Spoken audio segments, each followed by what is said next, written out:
webcam. ठीक है, we'll start.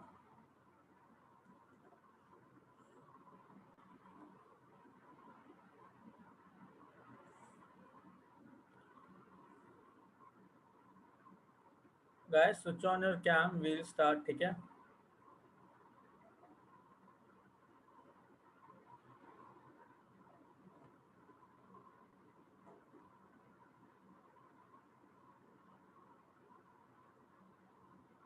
Okay.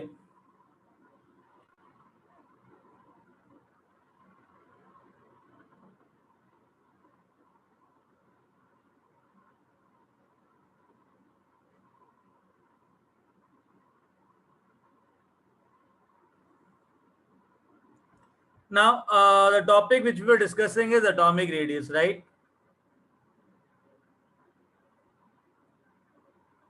Yes, sir. In the atomic radius, the very first thing we'll be doing is covalent radius.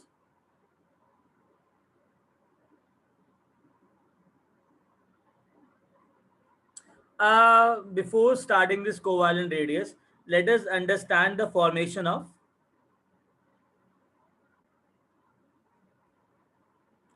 hydrogen molecule.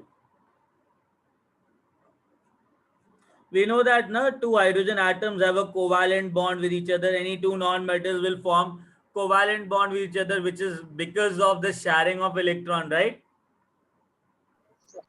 Yes, sir. एक बार बताओ, hydrogen atom का जो electronic configuration है वो क्या है? Sir, 1s1. Right. Now understand one thing, उसके पास न्यूक्लियस है and one electron is there. Correct, right. तो न्यूक्लियस है, एस ऑर्बिटल है, स्फेरिकल है, एक इलेक्ट्रॉन है. कोई डाउट? नाउ No, होता क्या sir. है, दो hydrogen atom they when they club together. अभी देखा जाए तो यार हाइड्रोजन एटम का जो रेडियस होना चाहिए था वो इस टाइप का होना चाहिए था. It be like nucleus, one S orbital, and this should be the radius of hydrogen atom. Agreed? Now when you see the formation of hydrogen molecule, you'll realize that two hydrogen atom will come closer, the orbital will overlap with each other.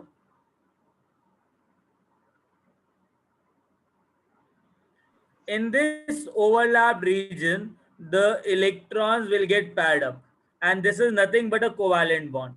इसको क्या बोलते हैं? Covalent bond, sir. ठीक है. अब covalent bond बने, ये जो डिस्टेंस आया दोनों न्यूक्लियस के बीच में, इसको बोला जाता है कोवालेंट बॉन्ड लेंथ.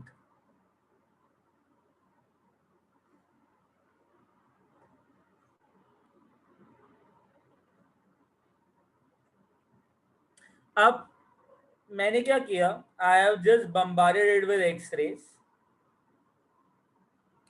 ये एक्स रेज न्यूक्लियस के पास गए और वापस आए.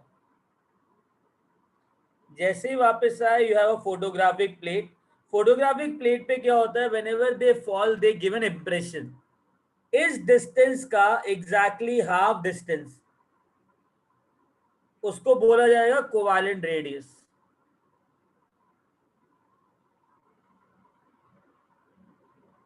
बात समझ में आई? Yes, sir. सिंपल है. नाउ मुझे एक बात बताओ, अगर हम लोग ये सब स्टडी करें, we are studying this thing, just tell me a very simple thing over here, that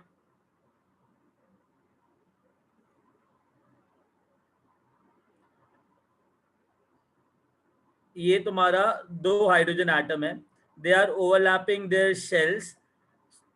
overlapping की वजह से क्या होगा, दोनों इलेक्ट्रॉन शेयरिंग पे जाएंगे. ये न्यूक्लियस है और ये न्यूक्लियस है. एग्जैक्टली आधा डिस्टेंस इसका क्या होगा? Covalent radius, sir. Very good, covalent radius. यार ये कोवालेंट रेडियस ज्यादा बड़ा है या ये वाला एटॉमिक रेडियस ज्यादा बड़ा है? Sir, atomic radius ज़्यादा बड़ा है. ऑब्वियसली जब ओवरलैप करेगा तो ये जो डिस्टेंस है और ये जो डिस्टेंस है, ये वाला डिस्टेंस इस डिस्टेंस से छोटा होगा. So shall I say that covalent radius is actually smaller than actual atomic radius? Yes, sir.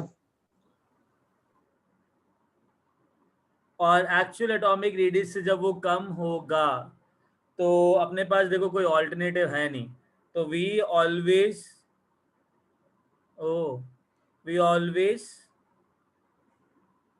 एक minute, what was the batch in the last lecture? 48 sir और 42 या ऐसे कुछ तो था।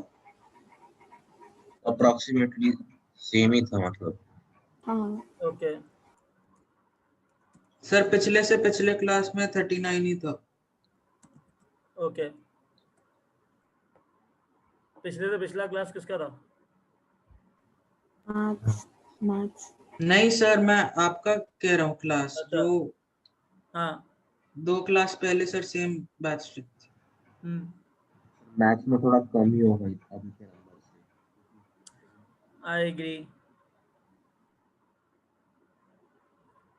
सर 40 के अराउंड ही रहता है, कभी 41, कभी 40, कभी 39 ऐसे। हाँ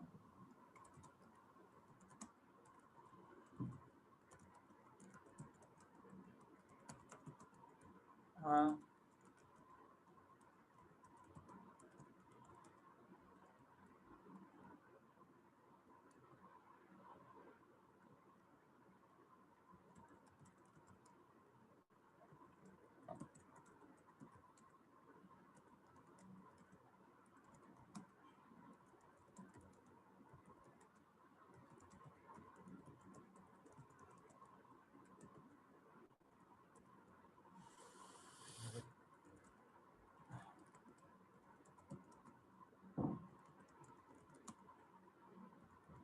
एक मिनट। हाँ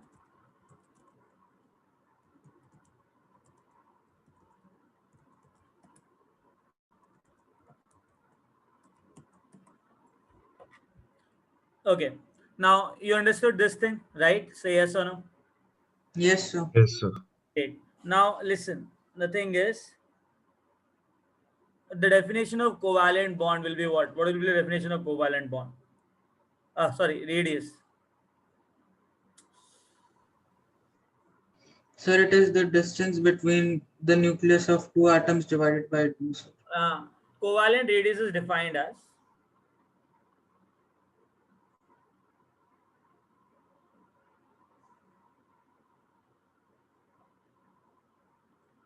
half of the distance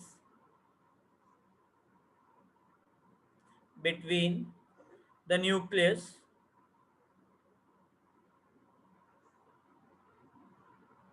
of two atoms forming covalent bond with each other. समझ में आया guys? Say yes or no. Yes sir. Okay.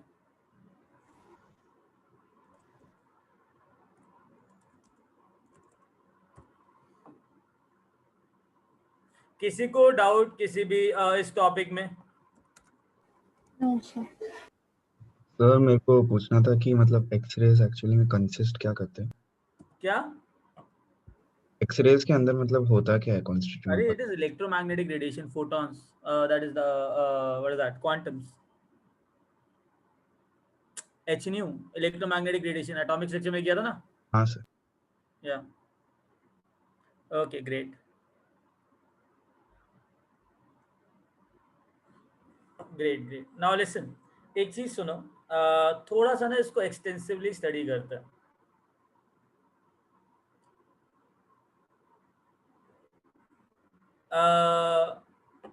Now understand that relationship between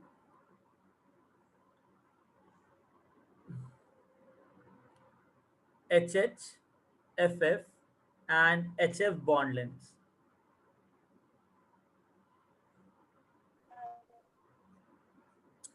पहले तो मुझे बताओ, हाइड्रोजन जो है ना उसका आउटर मोस्ट इलेक्ट्रॉनिक कॉन्फ़िगरेशन क्या होता है जल्दी?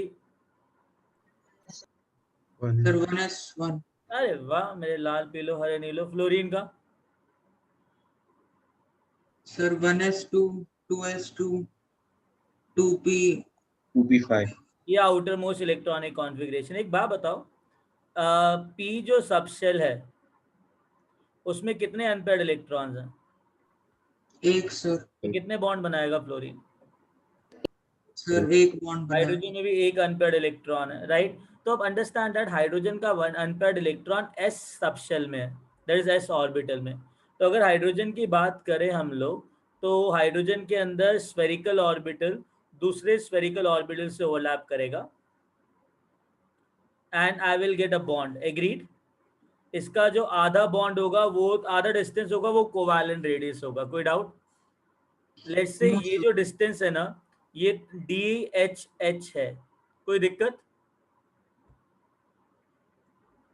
No, sir. नो अगर सर। फ्लोरीन बनाओगे तो फ्लोरीन क्या करता है, आपस में F2 बनाता है, करेक्ट? तो मुझे हाँ बताओ सर। फ्लोरीन का कौन सा p ऑर्बिटल आपस में ओवरलैप करेगा? कौन सा ऑर्बिटल ओवरलैप करेगा, S या P? P हाँ, क्योंकि P P. के पास क्या है? unpaired electron. Very good. तो फ्लोरीन का एक ऑर्बिटल p ऑर्बिटल आया, अनपेयर्ड इलेक्ट्रॉन था। दूसरा फ्लोरीन का p ऑर्बिटल आया,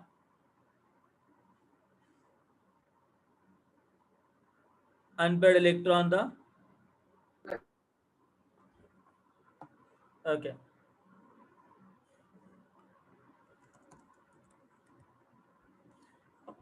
तो दोनों के जो अनपेयर्ड इलेक्ट्रॉन्स थे वो आपस में पैर अप हो गए। कोई डाउट? हेलो बेटा।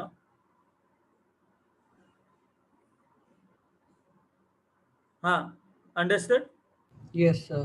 यस तो यहाँ पे इन दोनों के न्यूक्लियस के एग्जैक्टली बीच का डिस्टेंस, ये जो तुम्हारा पूरा डिस्टेंस है वो DFF है। तो जो कोवैलेंट रेडियस होगा वो कितना होगा? DFF by 2। और यहाँ पे जो कोवैलेंट रेडियस होगा वो होगा DHH बाई 2। कोई डाउट इसके अंदर? आपने DFF को आदित्य क्या सर हुआ? आपने सर DFF/2 को लाइन से ड्रॉ किया ना?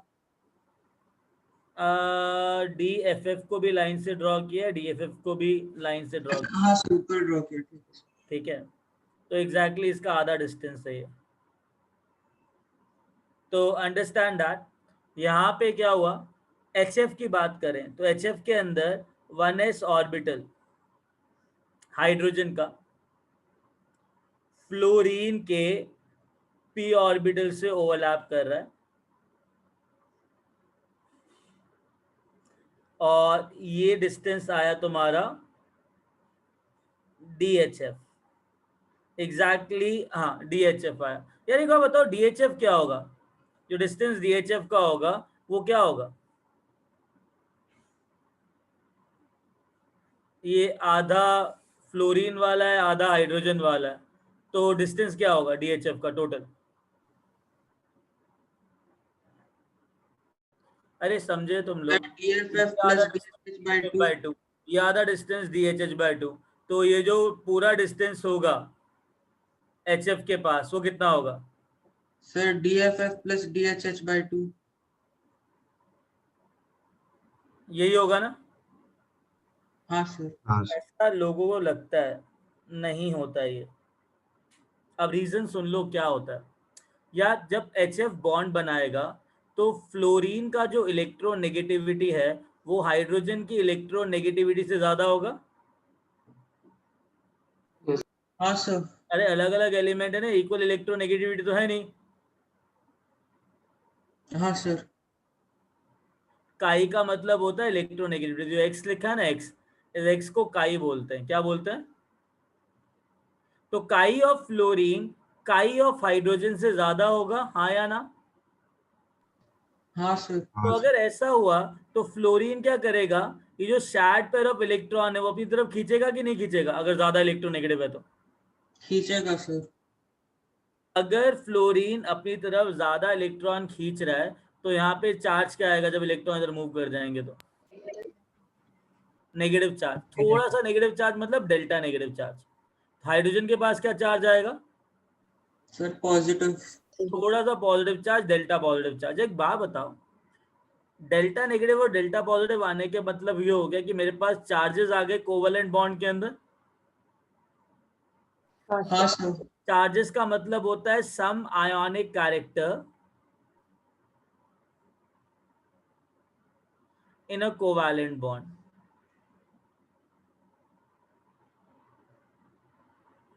सही है?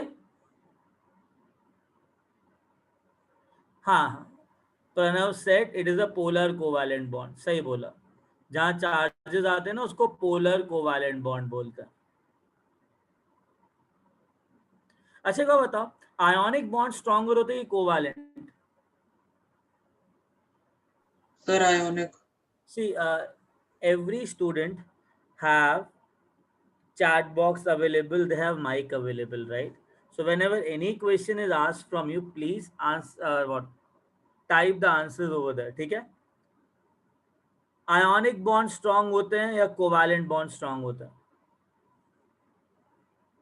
ओके खुशी, ओके प्रिया, या Aditya,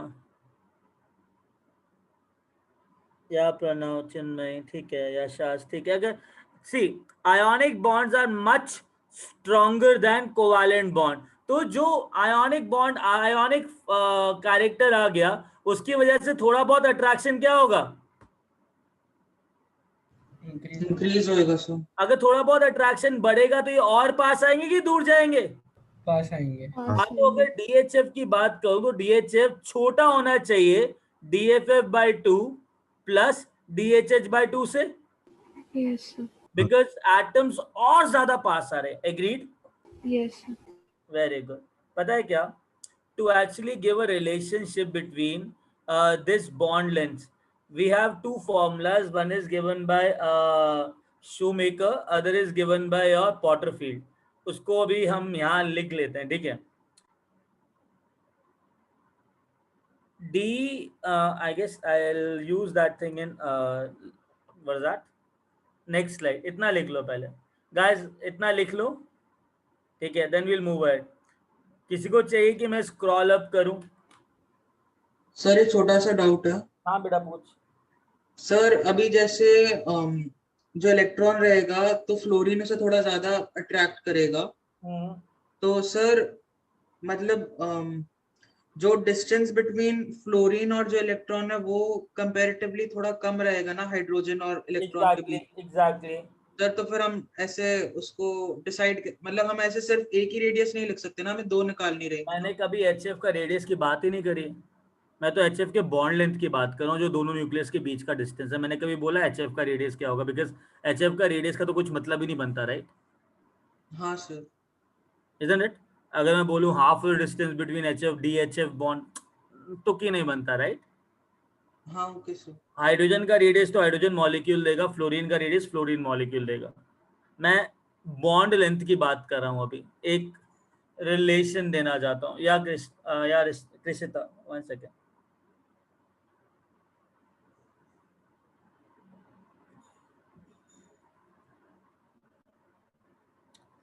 Let me know when I have to scroll down. Done. Guys, लिख लिया ये ऊपर वाला पार्ट? किसी का बचा है? No, sir. Very good. ये वाला पार्ट लिख लिया? किसी का बचा है? No, sir. Shall we move ahead now? Yes sir. Yes, sir. Okay.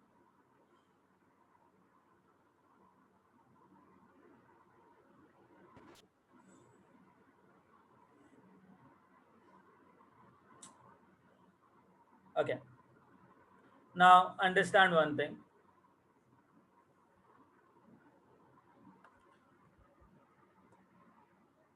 Continuation. Shoemaker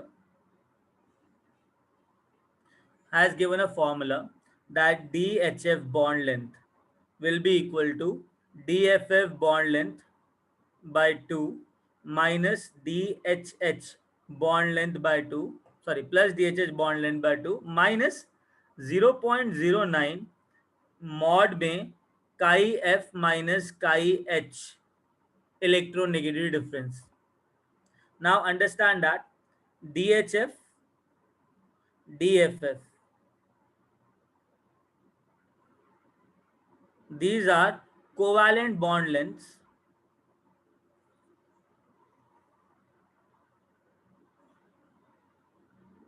in angstrom. Chi F, chi H are electronegativities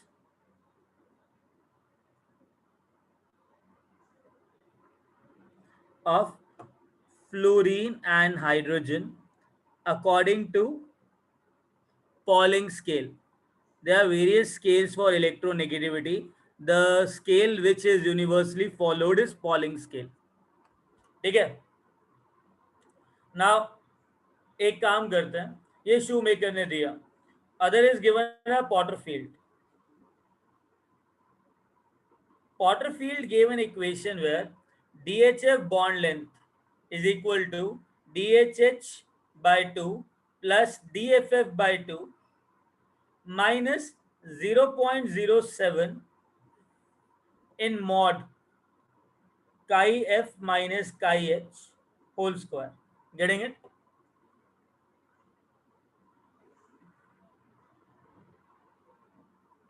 The best result is given by Porterfield. ये क्यों लिखवाया? ताकि काफी बुक्स के अंदर ये लिखा होता है, देख के घबराना नहीं. Getting it? That is the older formula. You understood that? Yes, sir. Yes, sir. Okay, एक क्वेश्चन करते हैं इसके ऊपर, then we'll move ahead. ठीक है? सर हाँ बेटा बोलो. सर वो स्केल का नाम क्या है? Pauling scale, Pauling, Pauling. Sir ये मतलब लाइक हर किसी पोलर कोवेलेंट बॉन्ड हर एक किसी पोलर कोवेलेंट बॉन्ड के लिए वैलिड रहेगा. Every polar covalent bond will valid this thing.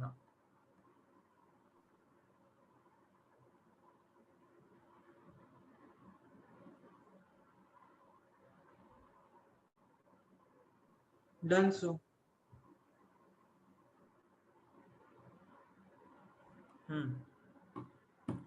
Over? Yes, sir. Yes. Okay. Now one question based on this. I have let's say DFF bonds then covalent bond दे रखा 2 angstrom. DHH covalent bond दे रखा 1 angstrom. Electronegativity of fluorine दे रखा है 4 according to Pauling scale. Electronegativity of hydrogen दे रखा है your for that 2.1. So I just want to calculate the bond length of DHF covalent bond. Sir, Porterfield apply करेंगे ना?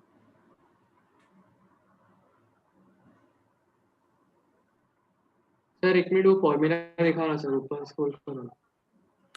Formula दिखाऊं? Sir. हाँ sir Porterfield वाले apply करेंगे ना? हाँ Porterfield ही लाया करोगे because that is more important. Okay, sir. Yeah. Sir वो लास्ट में मॉड है ना? हाँ मॉड है बिकॉज तुमको नहीं पता ना कौन सा इलेक्ट्रोनेगेटिविटी ज्यादा है. ये तो जनरल फॉर्मूला दिया ना Porterfield ने. फॉर्मूला क्या था? अगर कोई भी दो एटम्स के बीच में कोवैलेंट बॉन्ड है DAB, तो ये हो जाएगा DA by 2 by DB by plus DB by DBB by 2 minus 0.07 in mod chi A minus chi B whole square. कोई भी दो एटम हो सकते हैं ना जो कोवैलेंट बॉन्ड बना रहे एक दूसरे के साथ, right?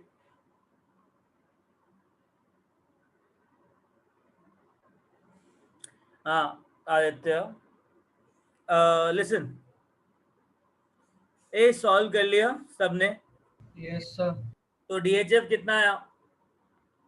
This by 2 0.5, this by 2 1 minus 1. Check कर दोबारा. वो 0.07 है, क्या किया तूने? 0.07 इंटू कितना डिफरेंस आया सर 1 स्क्वायर। करेक्ट, तो आंसर आएगा 1.5 एंगस्ट्रॉम माइनस 0.07 इंटू कितना, ये टोटल कितना आया?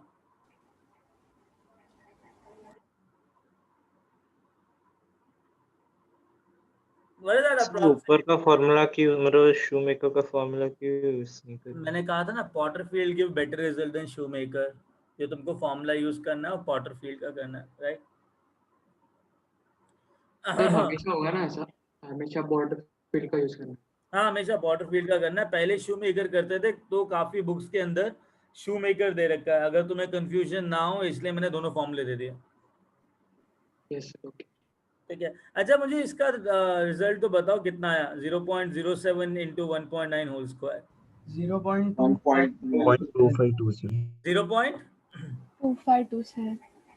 ना ना, ऐसे कैसे? हाँ ये हाँ सर, कैलकुलेटर से की।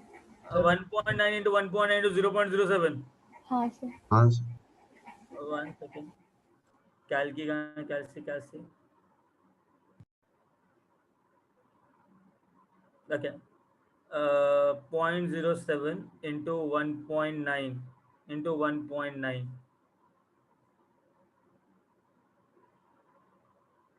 तो 0.2527 आएगा ना? वही बोल रहे थे बोल सर। रहे सर।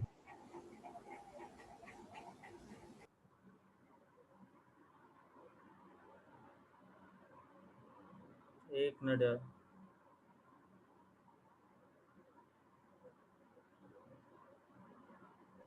या सर 1.2473 आ गया। 1.2473 73। डन। Yes yes sir. अच्छा आगे चले। हाँ सर। ओके, ऐसे क्वेश्चन आते हैं। हाँ चलो आगे चलते हैं, राइट? इतना हो गया guys? Yes sir. Yes Okay, now there is a different thing, right?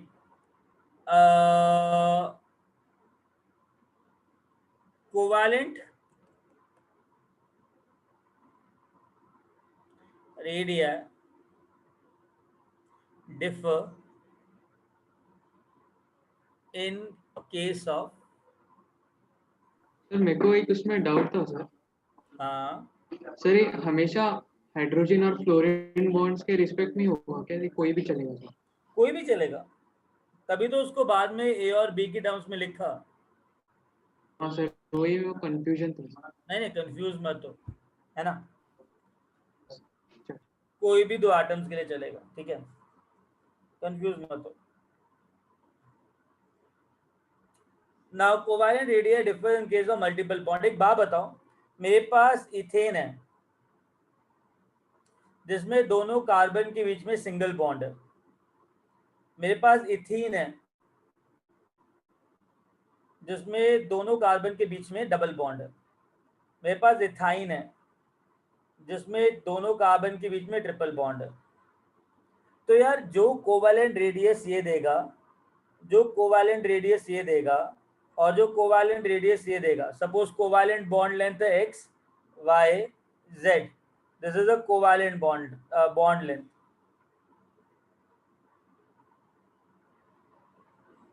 तुमको पता है जब नंबर ऑफ बॉन्ड्स दो एटम के बीच में बढ़ते हैं तो अट्रैक्शन बढ़ेगा सर। बढ़ेगा और बॉन्ड लेंथ रिड्यूस होएगा सर। तो z will be lesser than y will be lesser than x, right or not? Yes sir. तो एक्चुअल बॉन्ड लेंथ तुमको कहां से देखना चाहिए था? Generally we take what? Single bond. Single bond sir. Covalent radius calculate करने के लिए क्या लिया जाता है? Single bond. Understand? Yes sir. आगे चलें। तो मतलब CH ट्रिपल बॉन्ड CH का कैसे कैलकुलेट करेंगे? अरे वो बॉन्ड लेंथ अलग है, बॉन्ड रेडियस की बात अलग है। कैलकुलेट तो वही होगा एक्स रे से जो भी है, ठीक है? मैं कह रहा हूँ अगर तीनों बॉन्ड लेंथ दे रखी है तुमको, तो तुम एक्चुअल रेडियस कहाँ से कैलकुलेट करोगे? अच्छा सिंगल से, राइट? हाँ डन। आगे चले।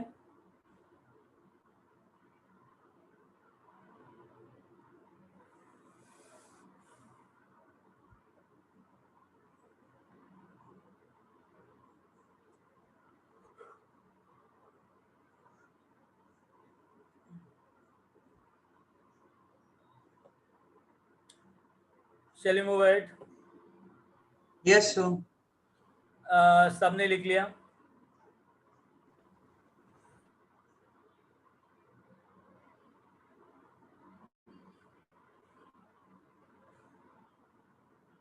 Okay.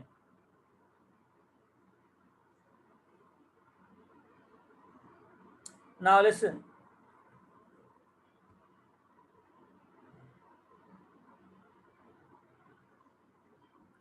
We have done covalent bond. ठीक है. Now क्या covalent radius? Now we'll go for metallic radius.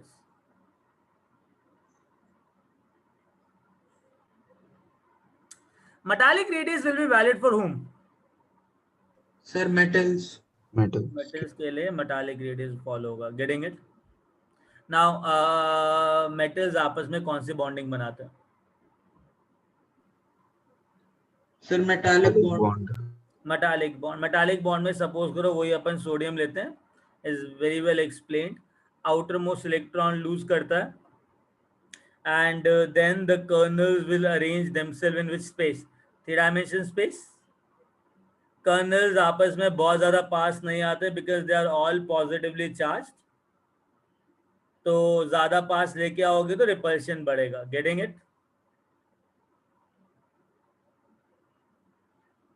So kernels arrange themselves in 3-dimension space. Electron will surround this kernels from all the sides as well as get embedded inside the kernels. It will appear as if the kernels are immersed in a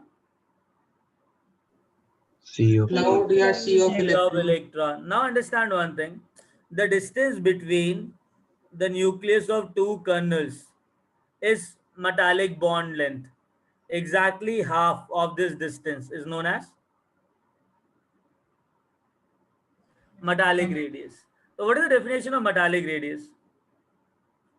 sir एक colonel एक sodium atom का nucleus है ना? हाँ. Metallic radius is defined as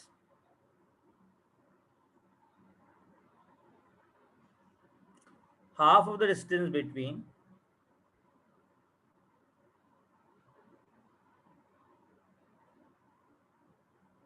the nucleus of दो colonel's के बीच का distance है. two kernels associated with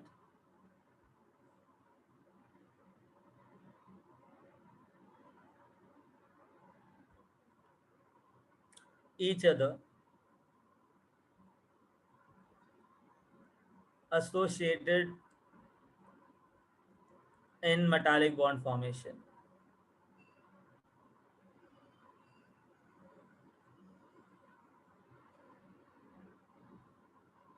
यार एक बात बताओ, ये जो डिस्टेंस है वो ज्यादा होगा या छोटा होगा, मतलब कम होगा as compare to actual radius? Metallic radius और एक्चुअल रेडियस में बड़ा कौन सा होगा?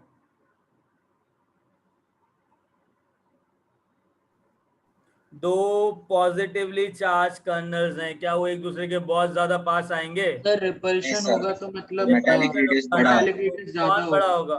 Metallic radius bigger than atomic radius, right? हाँ सर. बट अपने पास कोई ऑप्शन नहीं है, ऑब्वियसली क्या करेंगे हम लोग?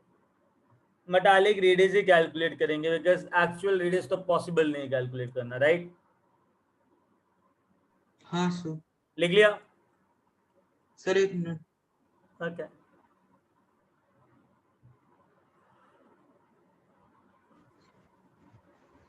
सर अगर इसमें दो कर्नल देखे वो ऊपर और नीचे वाले उनका बीच का भी सेम ही रहेगा डिस्टेंस? हाँ.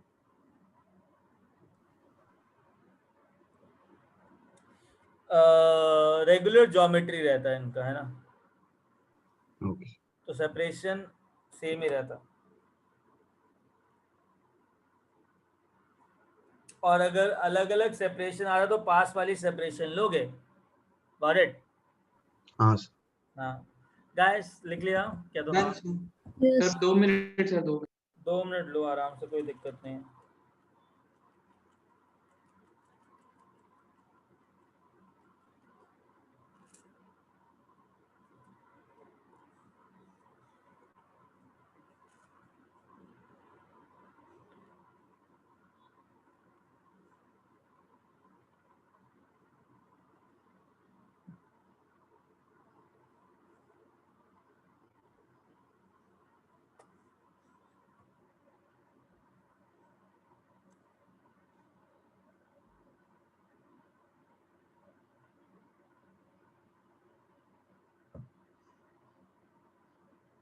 Sir done. Very good.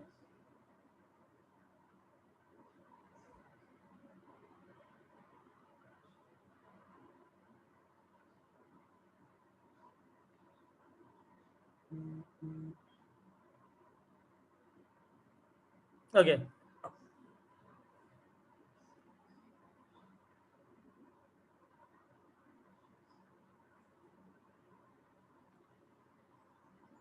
next topic is van der Waal radii.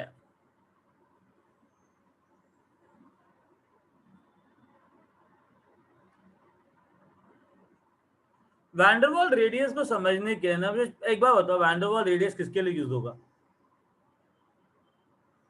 मतलब noble gases. yeah, it will be useful for noble gases. ठीक है, अब वैन डर वाल रेडियस समझने के लिए तुमको van der Waals force of attraction पता होना चाहिए ना।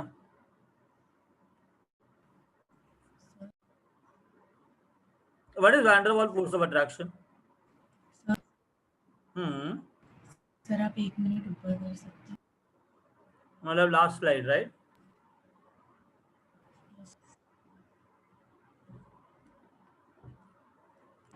Okay sir, thank you. Okay,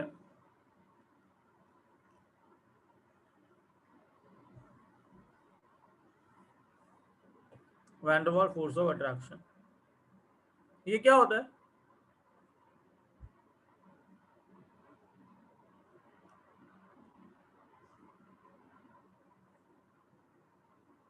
क्या होता है?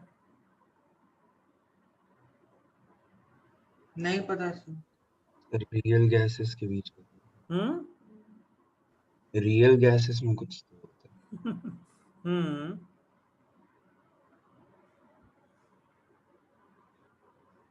हम्म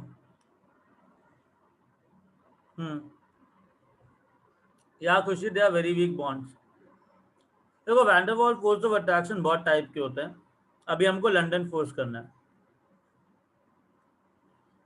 लंदन फोर्स समझाना है मेरे को तुमको, ठीक है? They are very weak forces और वीक डिस्पर्शन फोर्सेस।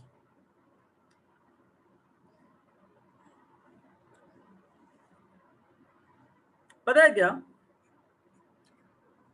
हर एक कोवैलेंट मॉलिक्यूल ले लो, हर एक मॉलिक्यूल ले लो, हर एक एटम ले लो, सबके पास इलेक्ट्रॉन क्लाउड होगा, इलेक्ट्रॉन होंगे।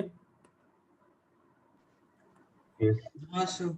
उन इलेक्ट्रॉन की वजह से उनके बीच में ना एक अट्रैक्शन फोर्स डेवलप होता है। उस अट्रैक्शन फोर्स को लंदन फोर्स कहते हैं, ठीक है? कैसे होता है, क्या होता है, आई जस्ट टेल यू। अभी अभी जो बोला वो वापस समझाना। एक मिनट बेटा,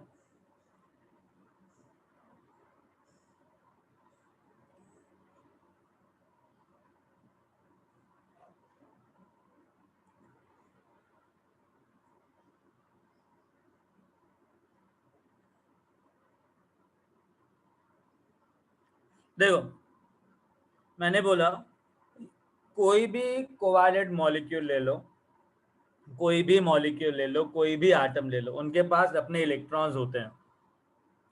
उन इलेक्ट्रॉन्स की वजह से उनके बीच में एक अट्रैक्टिव फोर्स होता है और उस अट्रैक्टिव फोर्स को लंदन फोर्स बोलते हैं, ठीक है? एग्जांपल देखते हैं। मैं एक मीथेन मॉलिक्यूल ले रहा हूं, इस मीथेन मॉलिक्यूल के चारों तरफ इसका एक इलेक्ट्रॉन होगा जो मूव कर रहा होगा हर जगह। इसको बोला जाता है इलेक्ट्रॉन क्लाउड। क्या बोलते हैं?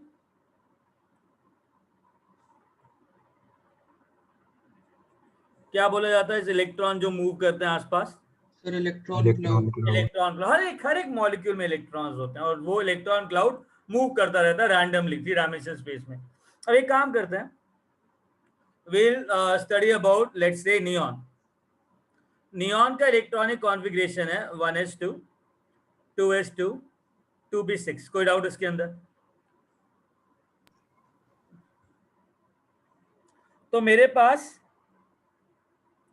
पहले शेल में 2 इलेक्ट्रॉन्स हैं जो रैंडमली मूव कर रहे हैं। दूसरे शेल में 8 इलेक्ट्रॉन्स हैं जो रैंडमली मूव कर रहे हैं।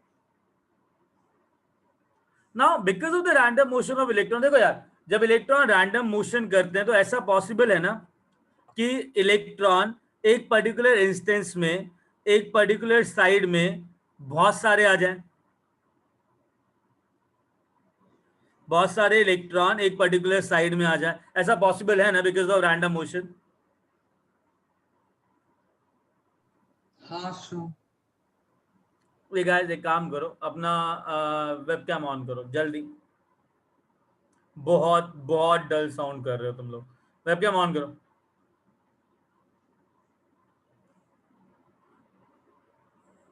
सर आपने जो बोला कुछ नहीं समझा। हाँ बेटा, मैं भी तो यही कह रहा हूँ, वेबकैम ऑन करो।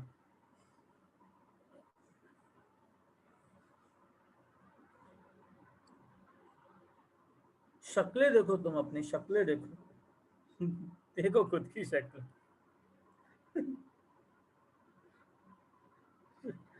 Okay, everyone switch on your cam. Pranav, तूने बाल कटवा दिए।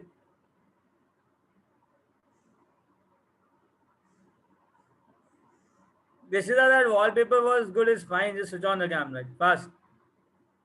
Okay, now listen. श्रेयांश, आवाज आ रही है? Yes sir. हाँ बेटा सुनो, इलेक्ट्रॉन रैंडमली मूव करते हैं एक एटम के अंदर, करते हैं ना? Yes sir. अगर ऐसा भी तो हो सकता है रैंडम मोशन की वजह से the electron shift in a particular direction. Yes sir. हाँ, तो उस डायरेक्शन में आने के बाद इसको ना मैं इस तरीके से भी रिप्रेजेंट कर सकता हूँ। ये रहा न्यूक्लियस। जो इलेक्ट्रॉन क्लाउड है वो एक पर्टिकुलर डायरेक्शन में शिफ्ट हो गया, तो यहाँ पे जो इलेक्ट्रॉन का कॉन्सेंट्रेशन है वो बढ़ गया कि कम हो गया? बढ़ गया सर। जहाँ पे नेगेटिव चार्ज का कॉन्सेंट्रेशन बढ़ गया तो वहां पे डेल्टा नेगेटिव चार्ज आएगा कि नहीं आएगा? थोड़ा सा नेगेटिव चार्ज आएगा कि नहीं आएगा? Yes sir. और जहां से कम हो गया वहां पे क्या आएगा? Delta positive. पॉजिटिव। जब भी डेल्टा नेगेटिव चार्ज और डेल्टा पॉजिटिव चार्ज आपस में सेपरेट करते हैं कुछ डिस्टेंस से, इसको डायपोल बोला जाता है। ठीक है, so whenever a positive and negative charges are separated by some distance, then it is known as dipole। क्या बोलते हैं इसको? Dipole sir. और पता है क्या, strength of dipole is determined by dipole moment. Dipole moment जिसका सिंबल म्यू होता है। तो डायपोल मोमेंट ना वेक्टर क्वांटिटी है, वो हमेशा पॉजिटिव से नेगेटिव डायरेक्शन में जाता है। ये उसका डायरेक्शन है डायपोल मोमेंट का। तो dipole moment is defined as charge into distance. क्या डेफिनेशन होता है? Charge into distance. जितना ज्यादा चार्ज होगा उतना ज्यादा डायपोल मोमेंट होगा, जितना ज्यादा डिस्टेंस होगा सेपरेशन का उतना ज्यादा डायपोल मोमेंट होगा, जितना ज्यादा डायपोल मोमेंट होगा उतना ज्यादा स्ट्रांगली डायपोल्स अट्रैक्ट करेंगे। Getting it? जितना ज्यादा चार्ज, जितना ज्यादा डिस्टेंस, उतना ज्यादा डायपोल, जितना ज्यादा डायपोल उतना अट्रैक्शन, जितना अट्रैक्शन उतना, हाँ ऑब्वियसली जितना अट्रैक्शन उतना अट्रैक्शन, राइट? Getting it? तो डायपोल का ये फिनोमेना सर लाइक सिर्फ एटम्स में नहीं लिमिटेड है ना, क्योंकि नहीं, ये मॉलिक्यूल में भी लिमिटेड है। हम सारी एप्लीकेशंस करेंगे, हम ढंग से पढ़ेंगे वैन डर वाल आज, ठीक है? अभी इतना समझ लो, अंडरस्टूड? तो हर एक मॉलिक्यूल के अंदर ये डायपोल मोमेंट्स रहते हैं, इंस्टेंटेनियस डायपोल मोमेंट। अच्छा एक बात बताओ, ये जो रैंडम शिफ्ट हुआ इलेक्ट्रॉन्स का, ठीक है, ये तो बार बार होता जा रहा है ना, तो मैं उसको परमानेंट डायपोल बोलूं कि इंस्टेंटेनियस डायपोल बोलूं? Sir instantaneous. Isn't it? इसे इंस्टेंटेनियस डायपोल बोलेंगे ना? Yes sir. हाँ, नाउ अंडरस्टैंड वन थिंग।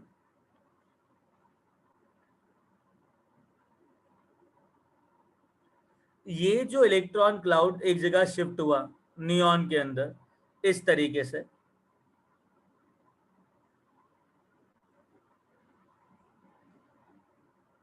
ये नेगेटिव चार्ज दूसरे नियॉन एटम के इलेक्ट्रॉन्स को रिपेल करेगा कि अट्रैक्ट करेगा? सर रिपेल करेगा। अगर रिपेल करेगा, दूसरे इलेक्ट्रॉन भी इस साइड मूव कर जाएंगे। दोबारा रिपेल करेगा, दोबारा दूसरे नियॉन एटम के इलेक्ट्रॉन एक पर्टिकुलर डायरेक्शन में शिफ्ट कर जाएंगे।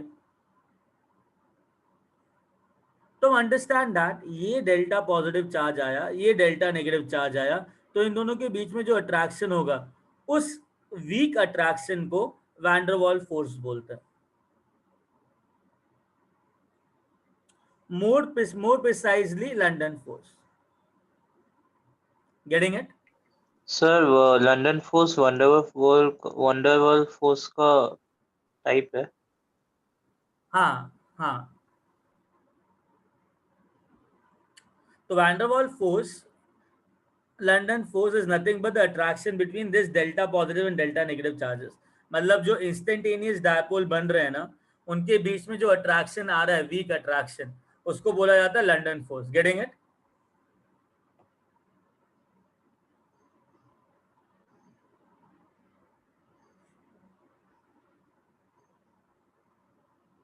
So shall I say that London force are the weak intermolecular force of attraction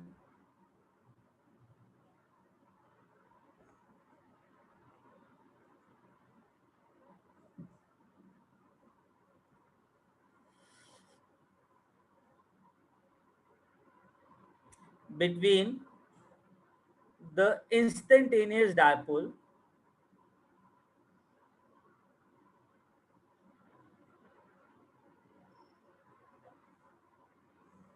moments which instantaneous dipoles which are generated in a molecule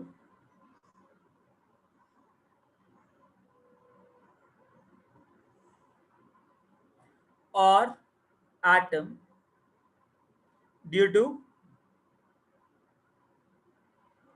random shift of electron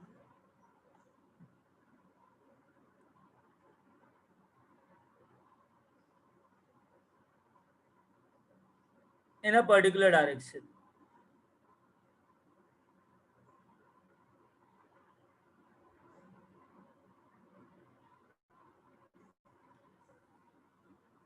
Getting it? Sir हाँ बेटा। Sir आप instantaneous dipole एक और बार बता दीजिए। हाँ बेटा, मैं कह रहा हूँ इंस्टेंटेनियस डायपोल वो डायपोल्स होते हैं जो कि मॉलिक्यूल के अंदर एक इंस्टेंट पे जनरेट होते हैं, क्योंकि there is random motion of electron.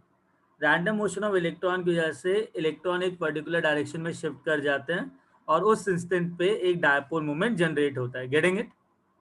Yes sir. या और वो जो delta positive and delta negative charges है ना, वो आपस में अट्रैक्ट करते हैं और उस अट्रैक्शन को हम लोग लंदन फोर्स बोलते हैं। Getting it? Priya, dipole moment ना एग्जैक्टली एक मेजर है to calculate the attraction between the dipoles. ये समझ लो, एक वेक्टर क्वांटिटी होता है, ठीक है? या तो जितना ज्यादा अट्रैक्शन रहेगा उतना ज्यादा डायपोल मूवमेंट होगा, ठीक है। तो फिर पॉटरफील्ड ने जो फॉर्मूला में क्वांटिटी सब्ट्रैक्ट की थी वो डाइपोल मोमेंट था। वो परमानेंट डायपोल थे जो कि जनरेट हुए थे मॉलिक्यूल के अंदर, सही है, वो डायपोल ही थे। उस डायपोल मूवमेंट की वजह से जितना बॉन्ड लेंथ कम होना चाहिए था उसका उसने वो मेजर सब्ट्रैक्ट किया था। Okay. Pranav, I agree to it. Pranav gave a very nice point. He said कि ये एक चांस की बात है ना कि इलेक्ट्रॉन शिफ्ट करे एक पर्टिकुलर डायरेक्शन में। Are you getting what I am trying to say? हाँ, वो कह रहे हैं यार तो एक चांस की बात है ना जिसकी वजह से इलेक्ट्रॉन शिफ्ट हो रहे हैं, तो जिसकी वजह से लंदन फोर्स हो रहे हैं यार, जिसकी वजह से अट्रैक्शन हो रहा है, ये जरूरी थोड़ा ना कि हमेशा रहेंगे, राइट और नॉट? Yes sir. अच्छा एक बात बताओ, इसका ना एक बहुत सॉलिड जवाब है, पता है क्या? कभी भी किसी भी सिस्टम को एक ऑप्शन दिया जाए कि भैया तेरे को स्टेबल स्टेट में जाना है, तो वो स्टेबल स्टेट में जाएगा कि नहीं जाएगा? जाएगा सर। अच्छा, अट्रैक्शन की वजह से स्टेट स्टेबल होती है कि अनस्टेबल होती है? स्टेबल होती है सर। हाँ, तो अगर मैंने हीलियम को ऑप्शन दिया या नियॉन को ऑप्शन दिया या किसी भी ऑर्गेनिक मॉलिक्यूल को ये ऑप्शन दिया कि भैया तू स्टेबल हो जा लंदन फोर्सेस की वजह से, तो वो क्या करेगा? सर हो जाएगा स्टेबल। हाँ, वो ये चाहेगा कि वो मैक्सिमम शिफ्ट करे इलेक्ट्रॉन्स का, ताकि वो एक दूसरे को मैक्सिमम तरीके से अट्रैक्ट कर सके। Getting my point? So but ये चीज तो बहुत छोटे इंस्टेंट के लिए होगा ना। बेटा ये चीज पूरे जगह पे हो रही है, और अगर मैं छोटे छोटे को ऐड करके एक बड़े सिस्टम पे लगा दूं तो आई डोंट थिंक कि मतलब ये बहुत छोटी रह जाएगी उसके बाद। तो ऐसा परमानेंटली एग्जिस्ट करेगा sir? I am so proud of you. Exactly yes. Sir but आपने तो कहा कि इंस्टेंटेनियस रहता है और टेम्परेरी रहता है बेटा मैंने सर, कहा अगर पूरे पे हो रहा है। मैंने कहा इंस्टेंटेनियस होता है, एग्री टू इट, ठीक है, I am 100% agree to it. But एक बात बताओ, मैं मैग्नीट्यूड की बात कर रहा हूँ कि डायरेक्शन की बात कर रहा हूँ? तुम खुद सोचो ना, हीलियम गैस है, राइट?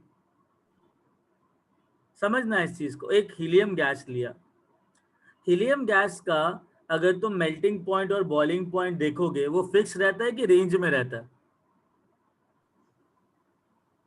अगर तुमने कभी भी स्टडी किया हो, गूगल किया हो, हीलियम, हाइड्रोजन, नियॉन, इन सब का melting point and boiling point define होता है। वो एक पर्टिकुलर टेम्परेचर है कि रेंज ऑफ टेम्परेचर है? मैं जैसे ये पूछ रहा हूँ, तुम में से कितने लोग गूगल कर रहे हो अभी? भाई पर्टिकुलर टेम्परेचर रहता है कि एक रेंज ऑफ टेम्परेचर रहता है, मेल्टिंग एंड बॉइलिंग पॉइंट? हाँ, हमेशा ना इन गैसेस का बॉइलिंग पॉइंट एक फिक्स टेम्परेचर दिया होता है। अगर एक फिक्स टेम्परेचर दिया हुआ है तो मतलब इनके बीच में जो इंटरमॉलिक्यूलर फोर्स ऑफ अट्रैक्शन का मैग्नीट्यूड है वो फिक्स है कि अलग अलग है? सर फिक्स्ड है। हाँ, तो मतलब डायरेक्शन चेंज कर लो बट जो मैग्नीट्यूड ऑफ अट्रैक्शन रहेगा वो क्या रहेगा? हमेशा सेम रहेगा सर। हाँ, क्योंकि वो ये चाहेगा कि वो एक ऐसी स्टेट अचीव करे जहाँ पे अट्रैक्शन मैक्सिमम हो हमेशा, राइट? हाँ sir. You understood my point? Yes sir. Very good, so proud of you. चलो आगे चलें। Yes sir. खुशी, आई सेड कि अगर टेम्परेचर फिक्स है, मेल्टिंग पॉइंट और बॉइलिंग पॉइंट, मतलब उनके बीच में जो इंटरमॉलिक्यूलर फोर्स ऑफ अट्रैक्शन है उनका मैग्नीट्यूड फिक्स है। अगर मैग्नीट्यूड चेंज हो रहा होता तो मेल्टिंग पॉइंट बोलता भाई साहब ये मेल्ट होना शुरू करेगा क्या कहते हैं 1 डिग्री सेल्सियस पे और पूरा मेल्ट 4 डिग्री सेल्सियस तक होगा, बिकॉज अट्रैक्शन वैरी कर रहा है। ऐसा तो नहीं होता है ना? नहीं सर। हाँ, तो इसका मतलब है अट्रैक्शन क्या है? फिक्स्ड है ना? हाँ। तो मतलब वो एक ऐसी स्टेट में है जहाँ पे मैग्नीट्यूड ऑफ अट्रैक्शन उसने फिक्स कर लिया है। हाँ, डायरेक्शन चेंज करने तो मुझे फर्क नहीं पड़ता, because random shift of electron की वजह से डायरेक्शन तो चेंज हो गई होगा, right? But magnitude of attraction same रहेगा, correct, everywhere. Yes. Everyone got that point? Sir लेकिन ये जो चीज डाइपोल हो रहा है वो तभी हो रहा है ना कि जब भी न्यूक्लियस और इलेक्ट्रॉन्स रिपेल कर रहे हैं, पहले अपने एटम के न्यूक्लियस और इलेक्ट्रॉन्स रिपेल कर रहे हैं तभी ये चीज हो रही है। रिपेल नहीं हो रहा है, शिफ्ट हो रहा है इलेक्ट्रॉन का एक पर्टिकुलर डायरेक्शन में, वो रिपल्शन की वजह से नहीं हो रहा है, वो इलेक्ट्रॉन की मोशन की वजह से हो रहा है। ऐसे कैसे पॉसिबल है कि न्यूक्लियस इलेक्ट्रॉन को रिपेल करेगा? तो 2-3 ज्यादा एक साथ आ गए होंगे तो इट इज, तो अट्रैक्शन बढ़ेगा ना। हाँ, तो मतलब देखा जाए न्यूक्लियस इलेक्ट्रॉन को तो अट्रैक्ट कर ही रहा है, बाकी दोनों आपस में भी अट्रैक्ट करें, कौन से? एटम्स। तो अट्रैक्शन रेट बढ़ रहा है ना हमारा। और जो फिजिकल प्रॉपर्टी है वो एटम्स के बीच में अट्रैक्शन पे डिपेंड करेगी कि अंदर वाले अट्रैक्शन पे डिपेंड करेगी? मैंने क्या कहा, जो फिजिकल प्रॉपर्टीज हैं like melting and boiling point, वो एटम्स के बीच के अट्रैक्शन की बात करेंगे कि एटम के अंदर वाली अट्रैक्शन की बात करेंगे? एटम के बीच की। Exactly, understood. तो अच्छा, आगे चलें अभी।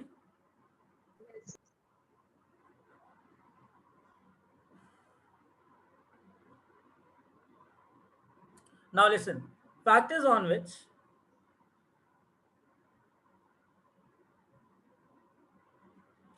van der Waals force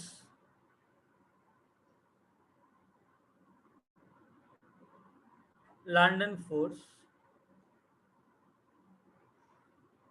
depends. पहला प्राइमरी फैक्टर, इंपॉर्टेंट फैक्टर है। देखो टेम्परेचर कांस्टेंट रख रहा हूं मैं, टेम्परेचर नहीं गिनूंगा। मुझे पता है कि टेम्परेचर बढ़ाऊंगा तो नेट अट्रैक्शन कम होता है, ये सारे सबका ही कम होता है, चाहे वो लंदन हो चाहे कुछ भी हो। प्राइमरी फैक्टर है mass. Now understand that, shall I say greater the mass,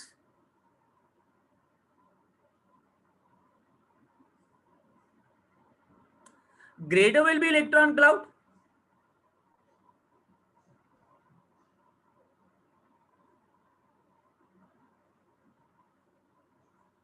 Greater will be electron cloud, greater will be the shift of electrons.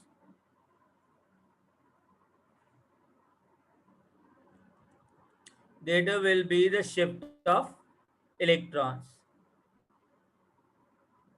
Greater will be charge.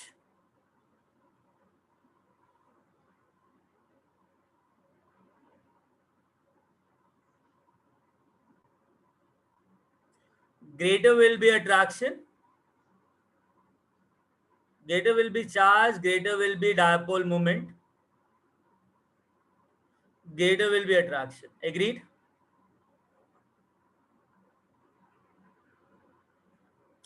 भैया जितना ज्यादा मास बड़ा होगा उतना ज्यादा इलेक्ट्रॉन उसके अंदर होंगे, जितने ज्यादा इलेक्ट्रॉन होंगे उतना ज्यादा शिफ्ट होगा, जितना ज्यादा शिफ्ट होगा उतना ज्यादा चार्ज होगा, जितना ज्यादा चार्ज होगा उतना ज्यादा डायपोल मोमेंट होगा, जितना ज्यादा डायपोल मोमेंट होगा उतना ज्यादा अट्रैक्शन होगा। एग्रीड और not? Very good, so proud of you. एक बात बताओ, अगर इतना सब कुछ समझदार हो तुम लोग, 1 सेकेंड, इतने समझदार हो तुम लोग, तो एक काम करते हैं, एग्जाम्पल्स देख लेते हैं। होमोलोगस सीरीज ऑफ एल्केन्स देखते हैं। मीथेन, फिर CH2 ऐड करोगे इथेन, फिर तुमने CH2 ऐड किया प्रोपेन। फील नहीं है, ऐसे नहीं करते, कंडेंस फॉर्मूला लिखते हैं, स्पेस बचेगा। प्रोपेन, फिर तुम्हारा ब्यूटेन, फिर तुम्हारा पेंटेन। एग्रीड? ये सीरीज कौन सी है? Alkanes. Homologous series of alkane, right? Homologous series का मतलब होता है difference in molecular mass CH2, इसे होमोलोगस सीरीज कहते हैं। एक बात तो, नीचे जाने पे मास बढ़ रहा है कि कम हो रहा है? सर बढ़ रहा है।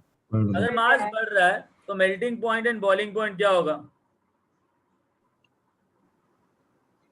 ज्यादा हो जाएगा, बढ़ रहा है। ज्यादा होगा, तभी ये पहले के 4 गैस होते हैं, फिर तुम्हारा ये लिक्विड बनना शुरू होता है, क्योंकि अट्रैक्शन बढ़ जाता है ना। अरे है कि नहीं? हाँ सर। और ये सारे कोवैलेंट मॉलिक्यूल हैं, और कोवैलेंट मॉलिक्यूल के अंदर कौन से फोर्स प्रिडोमिनेंट देखोगे? London force. Yes sir. So proud of you. अब सुनो, मेरे पास फ्लोरीन है, ब्रोमीन है, क्लोरीन है, आयोडीन है। मास बढ़ रहा है कम हो रहा है? ये भी तो कोवैलेंट मॉलिक्यूल है। सर मास बढ़ रहा है। मास बढ़ रहा है, अगर मास बढ़ रहा है तो मेल्टिंग एंड बॉइलिंग पॉइंट बढ़ रहा है। हाँ बढ़ेगा। तभी पता है क्या, अभी ये क्या कर दिया, रुको एक मिनट। टाइपोग्राफिकल एरर देखे तुमने? सर Cl2 के बाद आएगा ना Br2। हाँ, typographical error. Fluorine, chlorine, bromine, iodine, ठीक है। मेल्टिंग एंड बॉइलिंग पॉइंट बढ़ेगा। तभी पता है क्या, ये दोनों गैस होते हैं, ये तुम्हारा लिक्विड हो जाता है, और आयोडीन क्या होता है? Solid. Very proud of you.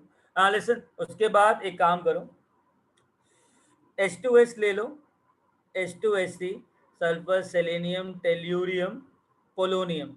नीचे जाने पे इन कोवलेंट मॉलिक्यूल्स का मास क्या हो रहा है? सर बढ़ रहा है। बढ़ेगा। तो मेल्टिंग एंड बॉइलिंग पॉइंट बढ़ेगा। बढ़ेगा सर। वेरी गुड,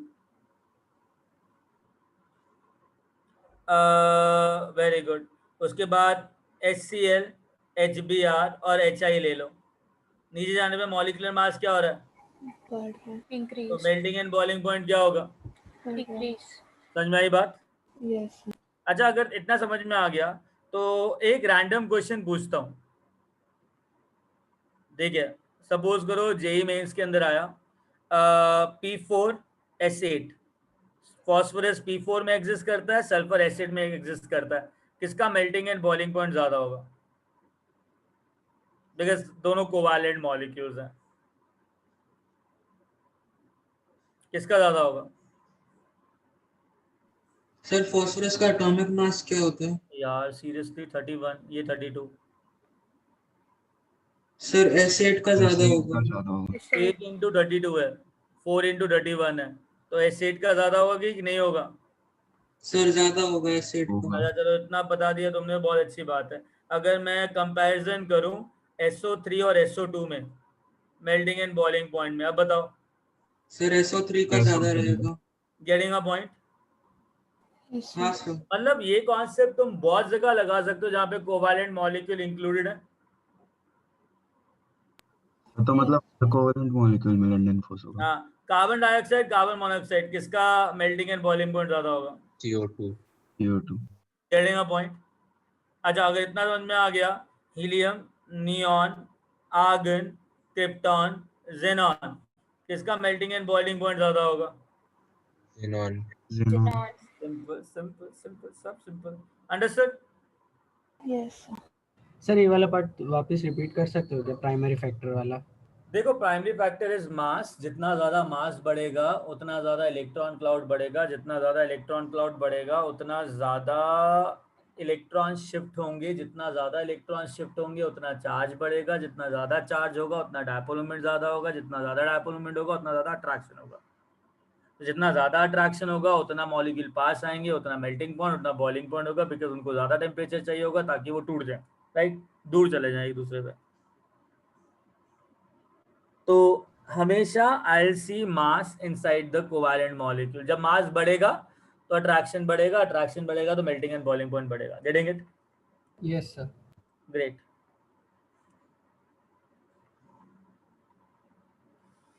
आगे चले? हाँ सर। आगे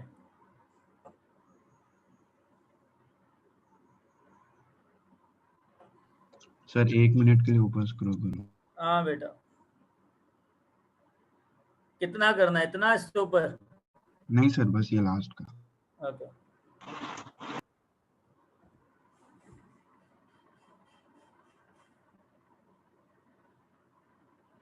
done sir. Very good.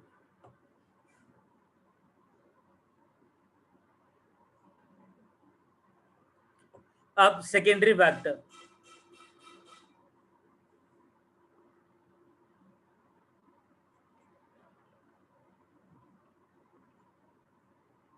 Yeah, I'll send Athar.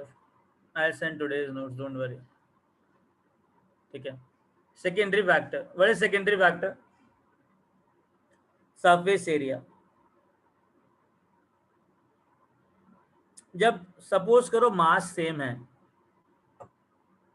If mass is same, दो मॉलिक्यूल्स ले लो, एक छोटा सरफेस एरिया, एक का बड़ा सरफेस एरिया, तो यहाँ पे डेल्टा पॉजिटिव चार्ज आएगा, यहाँ पे डेल्टा नेगेटिव चार्ज आएगा, ये सेपरेशन आएगा. सेम डेल्टा पॉजिटिव चार्ज यहाँ पे, सेम डेल्टा नेगेटिव चार्ज यहाँ पे, ये सेपरेशन. तो अगर डायपोल मोमेंट को मैं चार्ज इनटू डिस्टेंस बोलता हूँ, तो अगर डिस्टेंस d1 है, डिस्टेंस d2 है, तो किसका डायपोल मोमेंट ज्यादा होगा? सर d2 का. मतलब अगर सरफेस एरिया ज्यादा हुआ तो डायपोल मोमेंट ज्यादा हुआ. हाँ सर. अगर डायपोल मोमेंट ज्यादा हुआ तो अट्रैक्शन ज्यादा होगा सर. ज्यादा होगा. Getting it? The mass is same. Greater the surface area,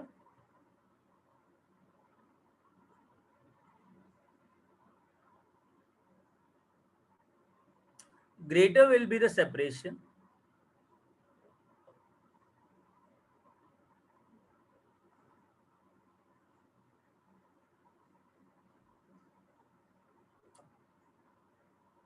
Stronger will be the van der Waals force of attraction. कोई डाउट?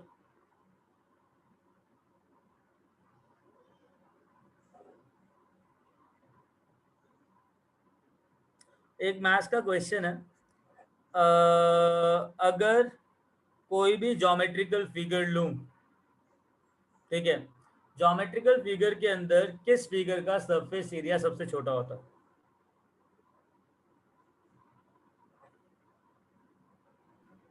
स्फीयर का सरफेस एरिया सबसे छोटा होता है, right? Yes. Now they are isomers. मेरी habit नहीं है hydrogen लिखने की. तुमको पता है कार्बन अगर एक बॉन्ड बना रहा है तो 3 हाइड्रोजन आएंगे, ये 2 बॉन्ड बना रहा है तो 2 हाइड्रोजन आएंगे, 2 बॉन्ड बना रहा है तो 4 बॉन्ड में से 2 बॉन्ड बच गए तो 2 हाइड्रोजन आएंगे, 2 बना रहा है 2 हाइड्रोजन आएंगे, 1 बॉन्ड बना रहा है तो 3 हाइड्रोजन आएंगे. यहाँ पे 3 आएंगे, 3 आएंगे, 1 आएगा, 2 3 ऐसे आएंगे. Getting a point? ये स्ट्रक्चर आइसोमर्स हैं. इसको बोलेंगे एन पेंटेन. क्या बोलते हैं?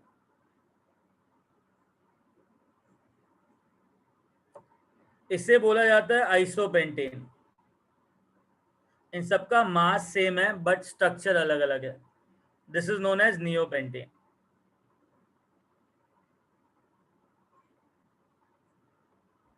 नाउ एक बात बताओ ढंग से, जब ब्रांचिंग बढ़ेगी, जब ब्रांच हम बढ़ाते हैं तो सब्स्टिट्यूएंट्स बढ़ाते हैं कार्बन चेन के अंदर, तो the molecule tends to become more spherical. तो वो स्फेरिकल बनता है. सी, अगर ज्यादा ब्रांचिंग डाल दिया तो वो ज्यादा स्फेरिकल हो गया. तो इनमें से सबसे ज्यादा सरफेस एरिया किसके पास है? N pentane. Very good. तो बॉइलिंग पॉइंट किसका सबसे ज्यादा होगा? N pentane. उसके बाद आइसोपेंटेन. उसके बाद neopentane. You understood? This is the strength of van der Waals force और London force. Have we made a point clear? Yes sir. Yes. लिखो. Done sir.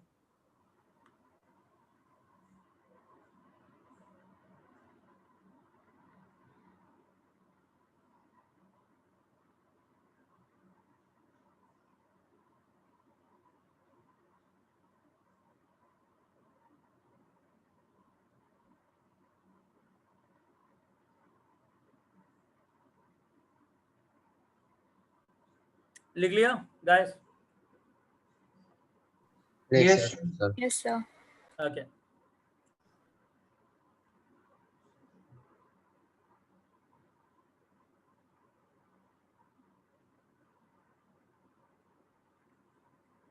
Now listen to it. What is van der Waals radii?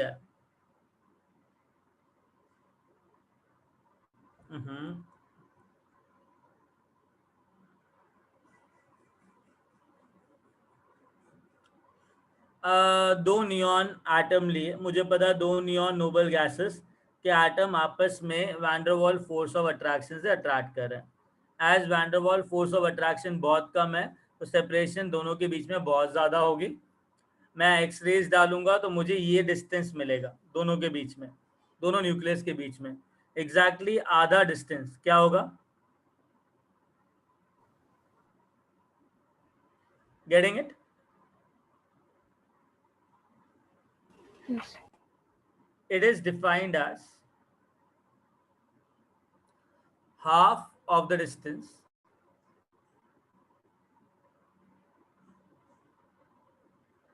between the nucleus of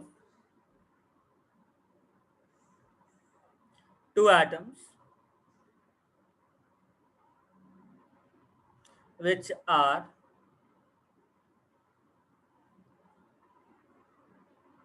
attracting each other by van der Waals force of attraction. Sir London force आपने जो बोला वो अलग था, ये अलग है? बेटा सेम ही है, मैंने कहा था London force is type of van der Waals force of हाँ अट्रैक्शन। तो ये कौन सा टाइप का है? ये भी तो लंदन फोर्स ही है ना, दो नियॉन एटम्स के बीच में। तो मैं अच्छा लंदन फोर्स को generally van der Waals force ही बोलूंगा। Getting it? Okay sir.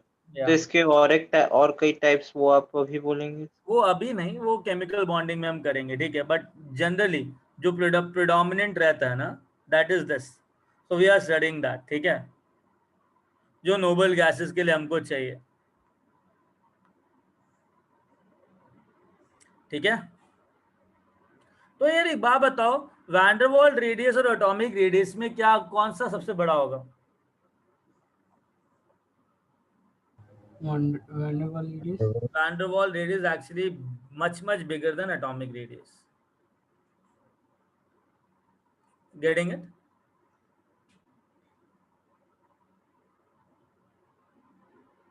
तो एक्चुअली मैं डिस्कनेक्ट हो गई थी। ये स्लाइड आपने लिखना स्टार्ट किया ना तब से, तो आप फिर से बता सकते हैं आपने क्या बोला? हाँ बेटा, मैंने बोला अगर दो नियॉन एटम आपस में van der Waals force of attraction से अट्रैक्ट कर रहे हैं ना, तो एग्जैक्टली दो न्यूक्लियस के बीच का जो डिस्टेंस है ना, उसे वैन डर वाल्स रेडियाई कहेंगे, ठीक है। ये यहाँ लिख दिया। एज ये जो van der Waals force of attraction है वो इतना कम है, तो जो वैन डर वाल्स रेडिया है ना, वो तो एटॉमिक रेडियस से बहुत ज्यादा हाई होगा, ठीक है। ये लिखा हमने, समझ में आया? कूल।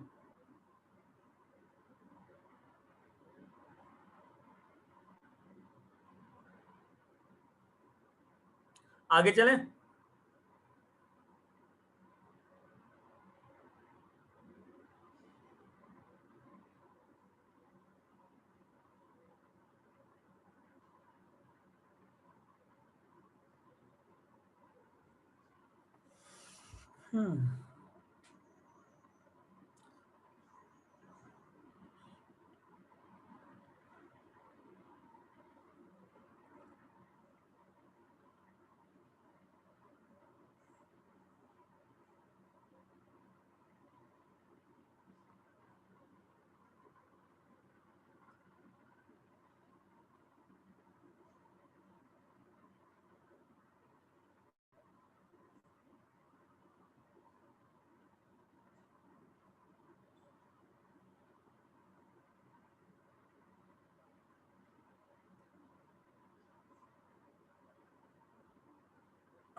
ओके खुशी।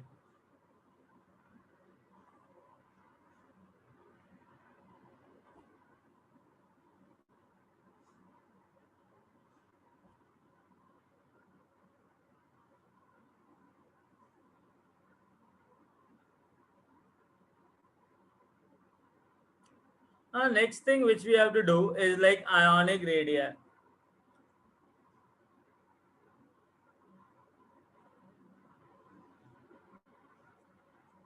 Now ionic radius को समझने के लिए ना, we study an electrovalent और ionic bond. होता क्या है ionic bond और electrovalent bond?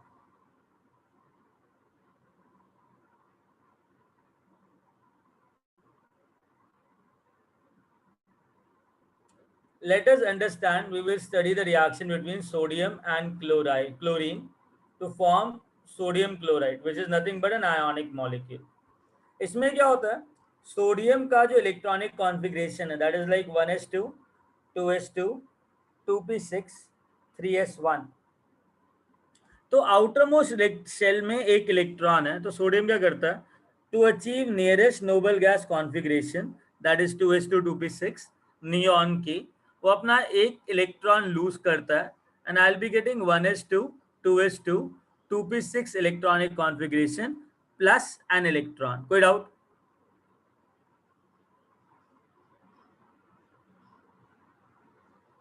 अरे कोई डाउट इसके अंदर? No sir. क्लोरीन का जो इलेक्ट्रॉनिक कॉन्फ़िगरेशन है, that is 1s2 2s2 2p6 3s2 3p5.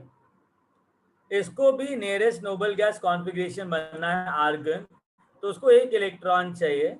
तो ये क्या करता है, इस p5 के अंदर एक इलेक्ट्रॉन एक्सेप्ट करके Cl- बनाता है, जिसका electronic configuration 1s2 2s2 2p6 3s2 3p6 होता है. Getting a point? Yes, sir. Getting a point. फिर क्या करते हैं, ये जो Na+ कैटायन है और Cl- आनियन है, वो आपस में अट्रैक्ट करते हैं, they actually touch each other, right? Cation Na+, this is anion Cl-. They will attract each other, and this force of attraction, this electrostatic force of attraction,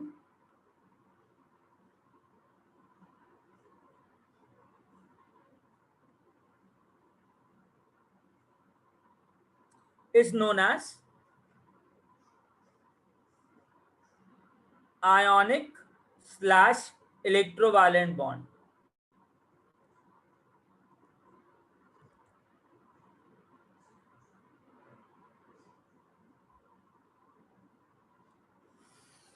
समझ में आया? तब Na+ के न्यूक्लियस से ये डिस्टेंस एंड Cl- के nucleus से ये डिस्टेंस, ये हो जाएगा रेडियस ऑफ Na+, ये हो जाएगा रेडियस ऑफ Cl-. कोई doubt?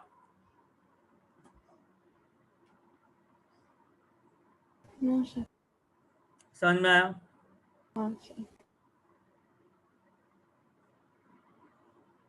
Everyone understood that?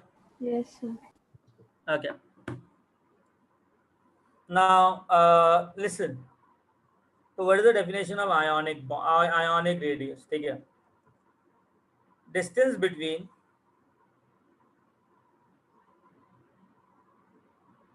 nucleus and outermost electron cloud of cation and anion is known as ionic radius. कोई डाउट इसके अंदर?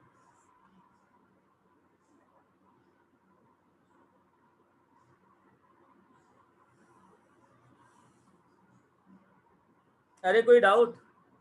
No, sir. No. No, sir. Okay, लिख लिया इतना? Yes, sir. Yes. लिख लो जल्दी. Done, sir. Very good. Listen. Just a second. हाँ जी. Wait for a while, sir. Okay. अच्छा गाइस, एक चीज बताओ, तुम लोग पनवेल वाला वीडियो को एक्सेस कर सकते हो ना? मतलब एक और जो पनवेल का वीडियो आता है C2 का, वो कर सकते हो ना? छोड़ो, समझ में आया इतना? सर देख सकते हैं वीडियो, मतलब चैनल पे अपलोड होता है उसमें. थोड़ा बहुत कंफ्यूजन होता है पर देख तो सकते हैं. लास्ट का 15 मिनट देखना नेक्स्ट क्लास में आने से पहले. कितना minute? Sir last upload link किया भेज सकते हो क्या सर? हाँ, आप वो वीडियो का लिंक भेज सकते हो, क्योंकि मैं बहुत सारे नहीं भेज वीडियोस. सकता, क्योंकि वहाँ पे मिल जाएगा तुमको यार मेरा वाला वीडियो, कोई दिक्कत नहीं उसमें, उसमें लिखा होगा एज एन हेडिंग. सर अगर मुझे मिलता है तो मैं शेयर कर दूंगा ग्रुप पे. ठीक है. सर तो लास्ट वाले जो लेटेस्ट वीडियो उसके लास्ट के 15 मिनट ना? हाँ हाँ हाँ हाँ ओके सर। ठीक है। ए गाइस इतना हो गया? हाँ सर। हाँ सर। Yes sir. ठीक है, लास्ट के 15 मिनट देखना, 15 हाँ 20 मिनट देखना है लास्ट के, उसमें आ जाएगा जो चाहिए मेरे को बताना अभी। ठीक है, अभी सुनो, radius of cation is much smaller than radius of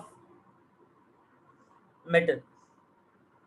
मतलब Na+ का जो रेडियस है वो बहुत बहुत छोटा होगा Na से। मतलब जब Na एक इलेक्ट्रॉन दे रहा है ना Na+ बनाने के लिए, तो उसका जो रेडियस आएगा वो बहुत छोटा रहेगा। Getting it? दो रीजन है इसके। अगर मैं सोडियम की इलेक्ट्रॉनिक कॉन्फ़िगरेशन देखूं, it will be 1s2 2s2 2p6 3s1। और अगर मैं Na+ का इलेक्ट्रॉनिक कॉन्फ़िगरेशन देखूं, that is 1s2 2s2 2p6। कोई डाउट? No sir. यार एक बात बताओ, सोडियम के अंदर ना पहला शेल है, दूसरा शेल है, तीसरा शेल है। सोडियम प्लस के अंदर पहला शेल, दूसरा शेल, तो मतलब there is a loss of shell. Yes sir. Size हाँ का सर। साइज क्या होगा? जब एक शेल कम हो गया तो साइज कितना हो जाएगा? कम हो जाएगा सर सर। छोटा हो जाएगा। बहुत कम होगा। दूसरी चीज सुन लो, यहाँ पे 11 प्रोटॉन्स हैं जो पहले 11 इलेक्ट्रॉन्स को अट्रैक्ट कर रहे थे। Na+ में 10 इलेक्ट्रॉन बचे और 11 प्रोटॉन बचे। अब 11 प्रोटॉन 10 इलेक्ट्रॉन को अट्रैक्ट करें। एग्रीड?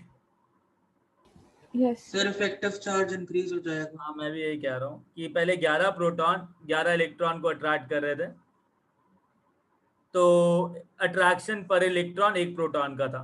अब 11 प्रोटॉन 10 इलेक्ट्रॉन को अट्रैक्ट कर रहे हैं, तो अट्रैक्शन पर इलेक्ट्रॉन बढ़ा कि कम हुआ? बड़ा। और अगर अट्रैक्शन पर इलेक्ट्रॉन बढ़ा तो ये जो आउटर मोस्ट इलेक्ट्रॉन है ये न्यूक्लियस से और स्ट्रांगली अट्रैक्ट करेगा। Yes sir. अगर वो और स्ट्रांगली अट्रैक्ट करेगा तो न्यूक्लियस से क्या आएगा? क्लोज। और ज्यादा क्लोज आएगा। Getting it? Yes sir. तो साइज और छोटा हो जाएगा। तो what is the reason of this thing? पहला, loss of outermost shell sir. And दूसरा increase in effective charge. Attraction पर इलेक्ट्रॉन, जिसको E/P से मेजर करते हो। Getting it? One second. Attraction पर electron increases, which result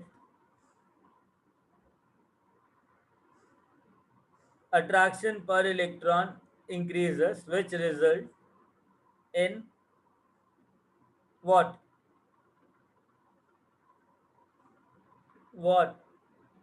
Which result in more attraction, and outermost electron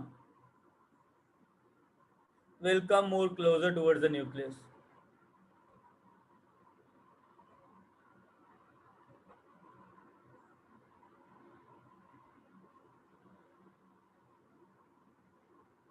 Getting it? Size और छोटा हो जाएगा। मतलब पहले तो शेल गया ही गया, उसके बाद जो शेल बचा वो भी बहुत पास चला जाएगा न्यूक्लियस के। एग्रीड? Yes sir. ग्रेट। आगे चलें?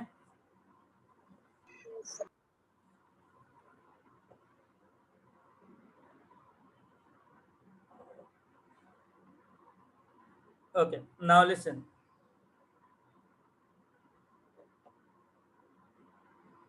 ये लिख लिया तुम लोगों ने गाइस? हाँ sir. Great.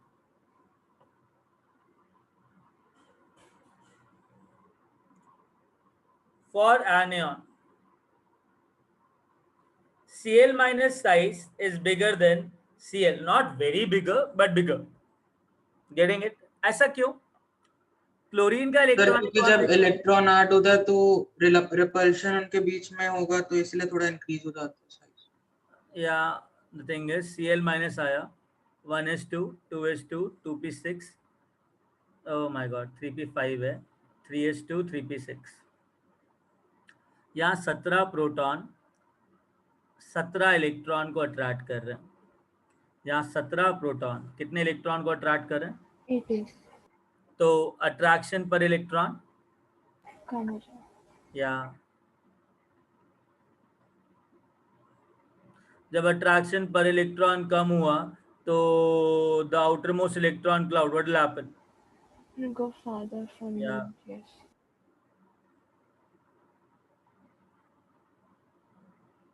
Will go farther नहीं farther from the nucleus।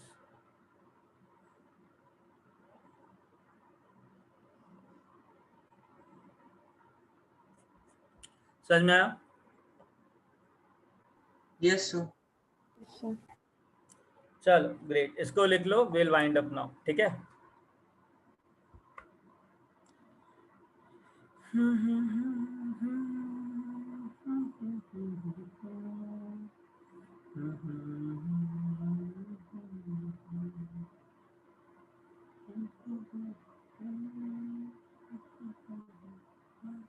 Done sir. चलो great, will wind up now, ठीक है। Okay sir. Okay, take care guys. Sir एक डाउट Thank है you, सर, सीए sir. में सर हाँ CA हाँ, sir उसमें सिलेबस क्या होगा, मतलब इधर तक कभी तक? जितना कल तक होगा उतना आएगा, ठीक है। अब मैंने तुमको एक बुक सेंड कर रखी है, याद है? सर कौन सा बुक? बेटा एक बुक सेंड किया तुमको जिसके अंदर जो इनऑर्गेनिक केमिस्ट्री का बुक है, थ्योरी प्लस क्वेश्चन। बालाजी का सर, वो यानी नरेंद्र अवस्थी? नहीं नहीं, वो तो फिजिकल केमिस्ट्री का, इनऑर्गेनिक का भी किया है ना। हाँ सर, किया दूसरा। हाँ, आप उस resend कर दीजिए। इनऑर्गेनिक केमिस्ट्री की बुक को सॉल्व करना है, that to chapter number I just let you know, that chapter number is 1 second.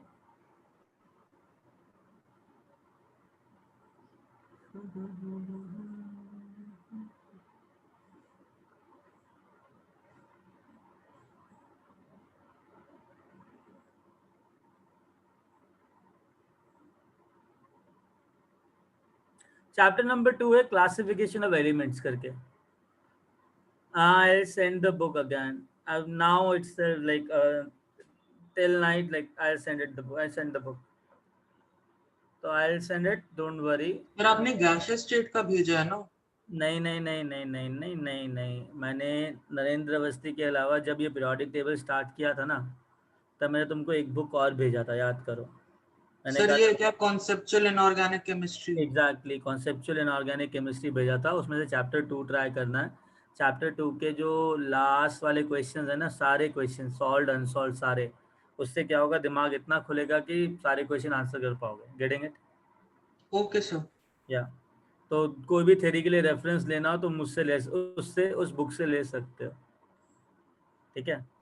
Sir उस बुक से हमें क्या क्या सॉल्व करना, लाइक जो पीरियोडिक टेबल आपने पढ़ा है वो भी और ये भी ना? बेटा देखो, जितने भी इनऑर्गेनिक के चैप्टर्स होंगे ना, हमको उसी बुक से फाइनल क्वेश्चंस करने हैं, ठीक है। ओके। तो उसमें जितने भी बैक साइड में प्रॉब्लम्स है ना, सॉल्व वो एक और बार सेंड कर दीजिए। हाँ मैं सेंड कर दूंगा। सॉल्व प्रॉब्लम से लेके अनसॉल्व प्रॉब्लम जितने भी हैं, level 1 level 2 level 3 I don't care, सारे करने है ना। चलो टेक केयर गाइस, है ना। Thank you sir, good night. Good night.